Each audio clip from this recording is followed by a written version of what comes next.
Biyahe kasama si DJ Lala, aarangkada na. This one was sent to us over at our Facebook page, DJ Lala Banderas. My love, eto na po ang biyahe ng buhay ni Tony.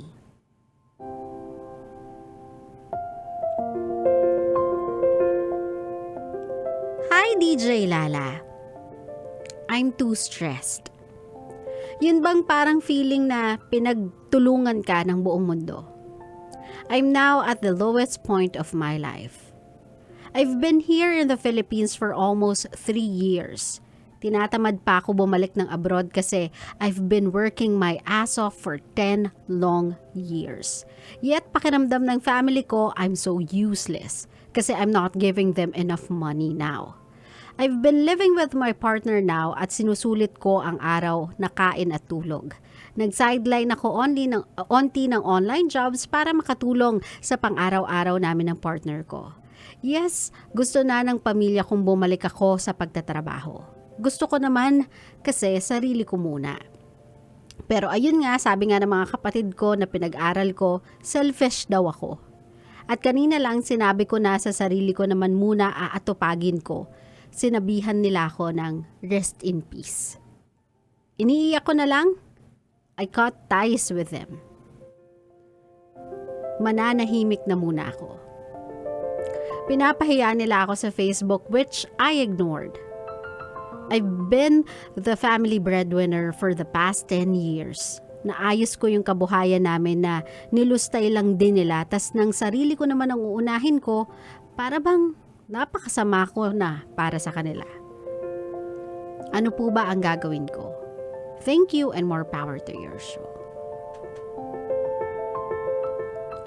Hi, Tony. Well, right off the bat, my love, I just want you to know na walang mali sa gusto mong gawin. Walang mali na unahin mo naman yung sarili mo. Walang mali na this time around, sarili mo naman yung pasayahin mo.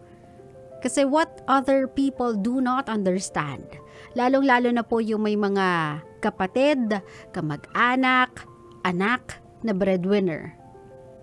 Napapagod din sila. Natatakot din sila for their own lives. Iniisip din nila minsan na hanggang ganito na lang ba yung gagawin ko every single time? Wala ba akong pagkakataon to think about myself, my own future? My future family. Kasalanan ba kung this time around? Magiging selfish ba ako kung this time around? Ang gustuhin ko namang pagsumikapan ay yung bagay na ako yung makikinabang in the future. Kasi my love, wala namang masamang tumulong eh. Wala naman talaga. And some people are very much willing to do that. To give back to the family, to help the family if they can. But sometimes mahirap po kasing tumulong kung ikaw mismo within yourself basag na basag ka na. Pagod na pagod ka na. Yung tipong wala ka nang ibubugay, yung tipong meron kang nakitang maganda, pero iisipin mo na, shots, bibiling ko ba to? Kasi mahal eh. Even when gustong-gusto mong bilhin yung bagay, tinitipid mo na yung sarili mo kasi alam mo sa sarili mo na mas may mangangailangan ng perang yun. So itinatabi mo siya for emergency purposes ng pamilya. You start forgetting about yourself. Because feeling mo, once you do, selfish siya. Naisipin mo yung sarili mo. Naunahin mo yung gusto mo. Naplanuhin mo yung sarili mo lang na future. Nilalabanan mo yung sarili mong utak kasi you don't want to feel ungrateful. Ayaw mo ding masabihang ungrateful ka for thinking about yourself. But sometimes nasasabi mo na lang talaga sa sarili mo, shuts, pagod na ako. Basag na ako.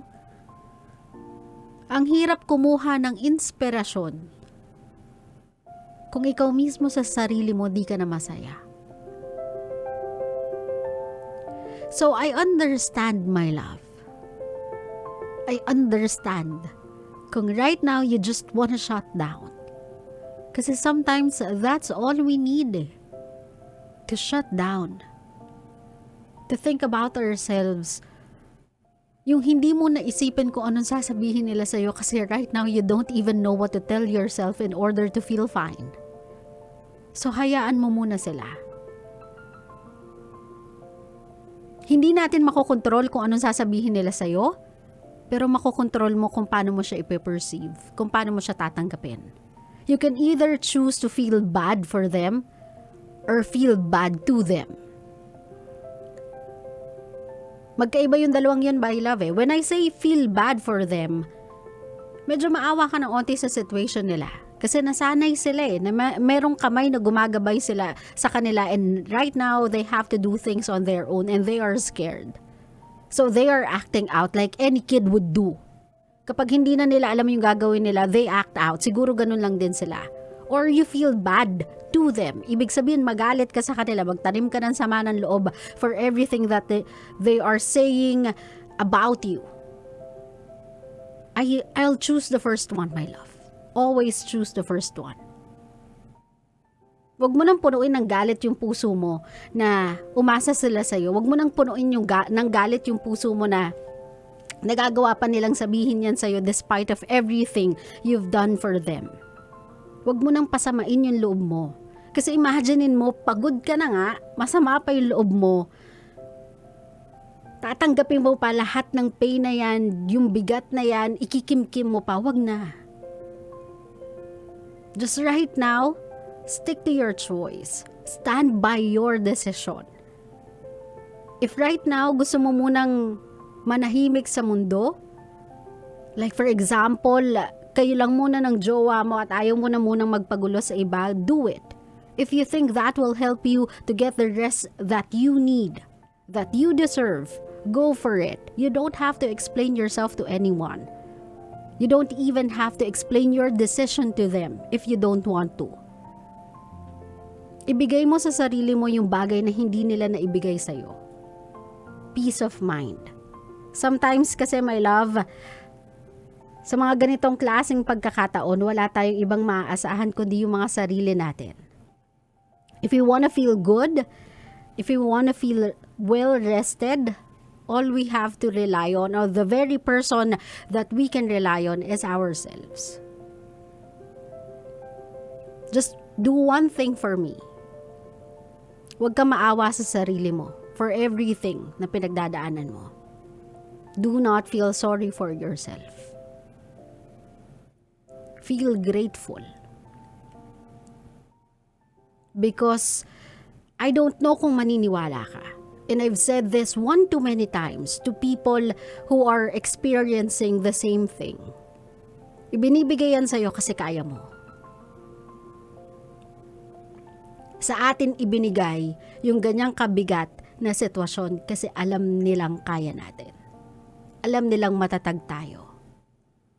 And at some point, you just have to find the silver lining na mas okay nang ikaw yung tumutulong kesa ikaw yung tinutulungan.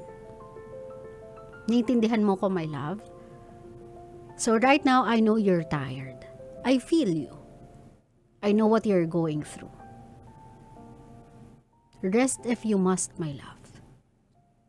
But in life, you don't quit. Because quitters never win.